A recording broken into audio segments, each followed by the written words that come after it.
खास खबरें बेबाक अंदाज, नई दुनिया लाइव। मित्रों नमस्कार। अपने बीच भारतीय जनता पार्टी की वरिष्ठ नेत्री और केंद्रीय मंत्री श्रीमती मीनाक्षी लेखी जी आपको संबोधित करेंगी। मेरा विनम्र निवेदन है माननीय मीनाक्षी जी से आपको संबोधित करें।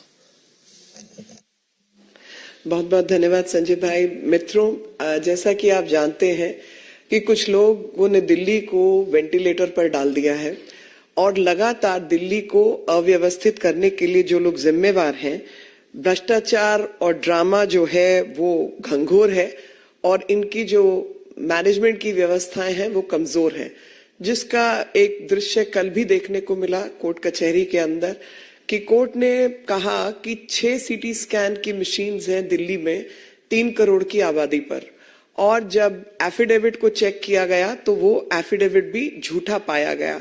लगातार वो लोग जो ईमानदारी कट्टर ईमानदार कहकर अपनी जगह पर बनाए थे और वायदा किया था, वही लोग कहीं ना कहीं भ्रष्टाचार की परिभाषा बन गए हैं और ऐसा हमें लगातार देखने को मिल रहा है। और वो चाहे अगर मैं आज हेल्थ इंफ्रास्ट्रक्चर की बात करूं, जल बोर्ड की बात करूं, 5 समन ईडी के अवॉइड किए गए हैं और उन 5 समन्स के जाने के बावजूद भी ये व्यक्ति जो है ईडी के आगे नहीं गए और किसी भी स्वास्थ्य सेवाएं जो है किसी भी राज्य की रीढ़ की हड्डी होती है और ऐसी रीढ़ की हड्डी को मजबूत करने की बजाय लगातार बर्बाद करने का काम किया। अभी तक शराब घोटाले में जहां पर 2000 करोड़ 2500 करोड़ से ज्यादा जो है वो ईडी ने आकलन किया है कि पैसा जो है वो चुराया गया है देश का, अभी उस पर जिक्र ही चल रहा था और ईडी के समन्स का जवाब नहीं दिया जा रहा था तो जल बोर्ड के अंदर घोटाला सामने आया, हेल्थ इंफ्रास्ट्रक्चर के अंदर घोटाला सामने आया। और अगर मैं हेल्थ की बात करूं तो नंबर ऑफ बेड्स इन्होंने वायदा किया था 30,000 बेड्स बनाने का, वो कोई बेड सामने नहीं है। इन्होंने वायदा किया था कि इंश्योर करेंगे कि जो इंटरनेशनल स्टैंडर्ड्स हैं 5 बेड प्रति 1000 लोगों के ऊपर, वो 2.5 बेड भी प्रति 1000 लोगों के ऊपर नहीं है। जो वायदा किया था कि 900 प्राइमरी हेल्थ सेंटर्स बनाए जाएंगे, वो प्राइमरी हेल्थ सेंटर तो बंद हो गए हैं और काफी सारे प्राइमरी हेल्थ सेंटर्स बंद हो गए हैं और जो संख्या है वो कहीं 200-300 के आसपास पहुंची हुई है। और जो प्राइमरी हेल्थ सेंटर की जगह पर सब हेल्थ सेंटर्स के नाम पे वो मोहल्ला क्लिनिक जो है वो बनाए गए और एक एक जो टिन शेड कहूंगी मैं, जो माचिस की डिब्बियों के बराबर जो इन्होंने पोटा कैबिन बनाए हैं, वो भी 50-50 लाख 40-45 लाख का एक एक खर्चा इन्होंने बताया है। जो सेंट्रलाइज प्रोक्योरमेंट स्कीम थी ड्रग्स की, वो ड्रग के प्रोक्योरमेंट में बात हुई थी पारदर्शिता की, ट्रांसपेरेंसी की, वहां पर सबसे ज्यादा घोटाला जो है वो उसमें पाया गया सीपीए के अंदर और कॉस्ट इफेक्टिव मैनर ऑडिट की रिपोर्ट है, वो भी काम इन्होंने ठीक से नहीं किया है। बजटरी एलोकेशन जो हेल्थ इंफ्रास्ट्रक्चर की है वो भी आप सब जानते हैं कि उसमें भी गड़बड़ है, पर क्योंकि ये मामले अभी कोर्ट कचहरी के आगे हैं, झूठा एफिडेविट इन्होंने फाइल किया है, तो एक नया घोटाला सामने आता है, जल बोर्ड का घोटाला, हेल्थ इंफ्रास्ट्रक्चर का घोटाला। और इनके जो आज ईडी ने काम किया है, जो आप ही लोगों के माध्यम से जो हमारे सामने कुछ डिटेल आई है, उस डिटेल में यही पता चला है कि इनके 2 लोग जिसमें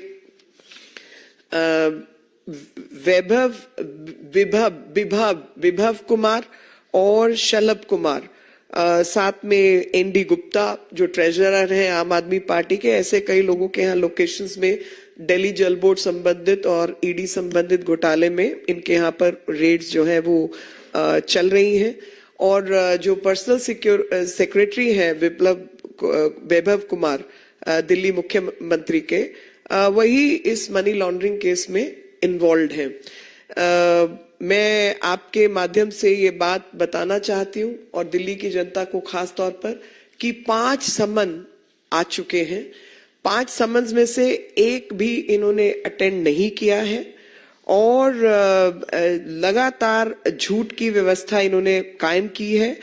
और एक ही प्रश्न है कि जब आतिशी मरलेना प्रेस कॉन्फ्रेंस करती हैं, वो तमाम इधर उधर की बात जरूर कर रही हैं, लेकिन ये नहीं बता रही कि अरविंद केजरीवाल ईडी के सम्मन के जवाब में ईडी के सामने कौन सी तारीख को कितने समय पर पेश होने जा रहे हैं। तो आपके माध्यम से मैं ये प्रश्न सीधे तौर पर करी हूं कि when are you going to present yourself before the ED. और सीटी स्कैन के बारे में मैंने बताया कि 3 सीटी स्कैन हैं दिल्ली के 3 करोड़ लोगों के ऊपर। स्कूलों के अंदर टीचर्स नहीं है, अस्पतालों में डॉक्टर्स नहीं है, बेड्स यहाँ पर नहीं है। तो पूरी दिल्ली को वेंटिलेटर पर, व्यवस्था को वेंटिलेटर पर डालने का काम जो है वो केजरीवाल ने किया है। और जो लोग वायदा करके आए थे कि हम सबसे ज्यादा ईमानदार, कट्टर ईमानदारी का वायदा करने वाले लोगों ने आज कट्टर बेईमान लोग कौन होते हैं उसको परिभाषित कर दिया है। अनंत सूत्र, एक तरफ सिविलाइजेशन का, सभ्यता का हम वो बातें करते हैं, लेकिन आम आदमी पार्टी ने ड्रामा, भ्रष्टाचार, झूठ का जो अनंत सूत्र तैयार किया है वो लगातार दिल्ली की जनता और देश की जनता जो है उससे परिचित हो रही है। Friends, I'm here to bring to notice couple of things, that health infrastructure of any state is actually the backbone of a state because people's health is imperative. Considering all the efforts central government is making, Delhi government is falling short of its efforts, and they have put the entire governance model on the ventilator. Delhi's governance model is basically has been put on the ventilator. ED has summoned 5th time the Chief Minister of Delhi, and after his summons, avoiding summons for the 5th time, my straight question is, when a minister like Atishi Marlena comes and holds a press conference and does every other thing, ask questions of all kinds, but refuses to answer as to on which date, at what time, Chief Minister of Delhi, Arvind Kejriwal, is going to present himself before the ED because he is avoiding the summons.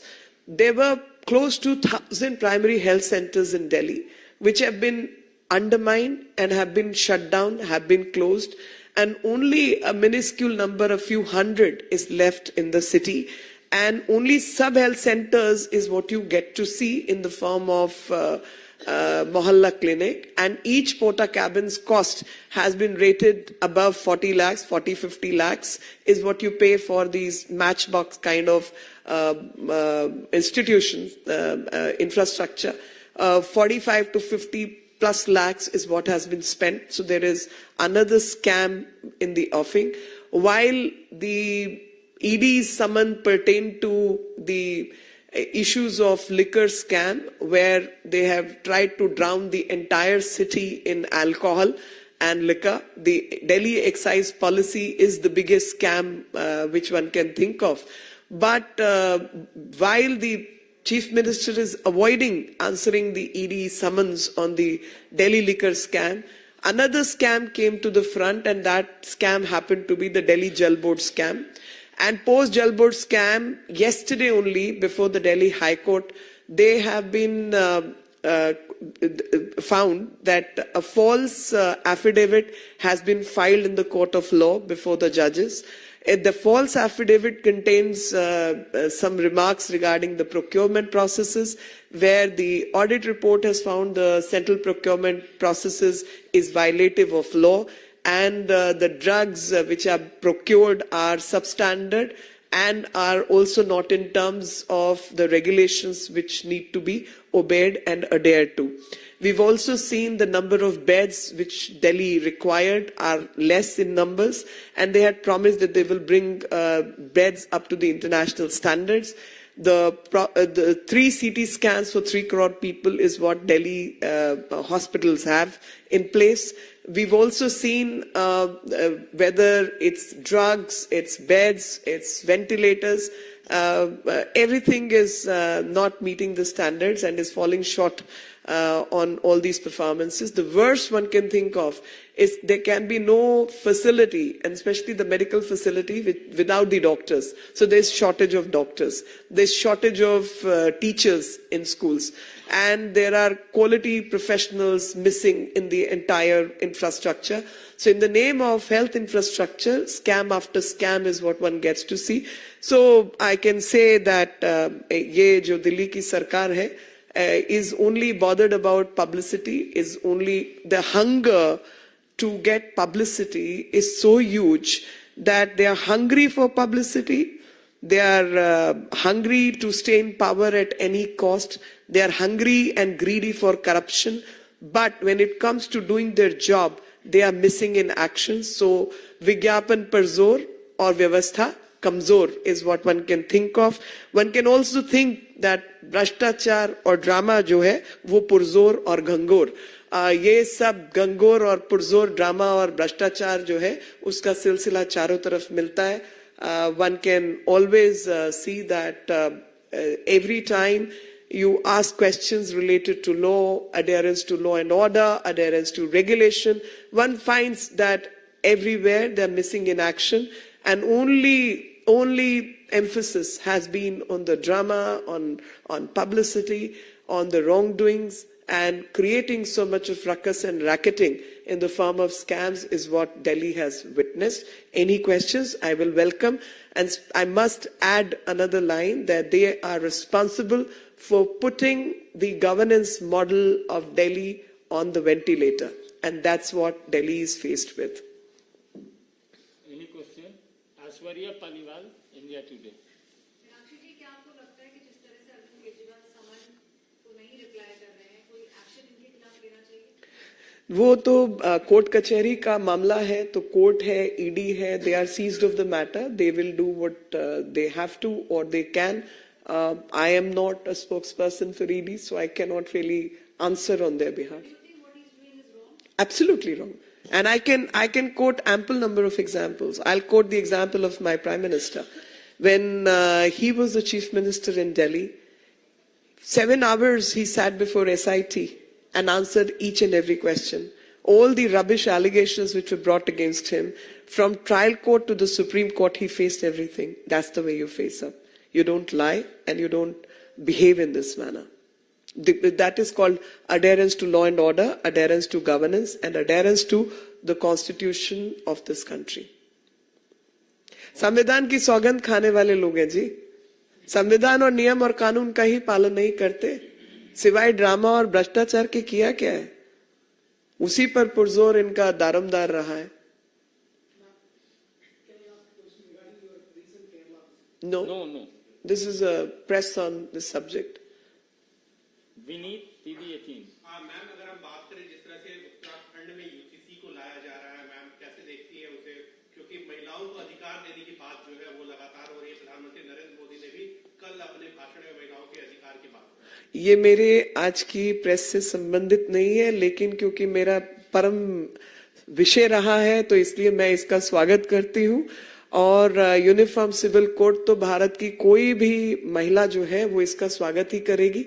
साधारण सी बात है कि विभिन्न नियमों कानूनों में महिलाओं के अधिकारों का ही हनन हुआ. भाई आप क्रिमिनल लॉ देख लो, आप कमर्शियल लॉ देख लो, आप आर्बिट्रेशन देख लो, सब जगह पुरुषों से संबंधित जितने नियम कानून है वो एक है देश में. उसमें जाति संस्था इसका उसका कोई भेद नहीं है.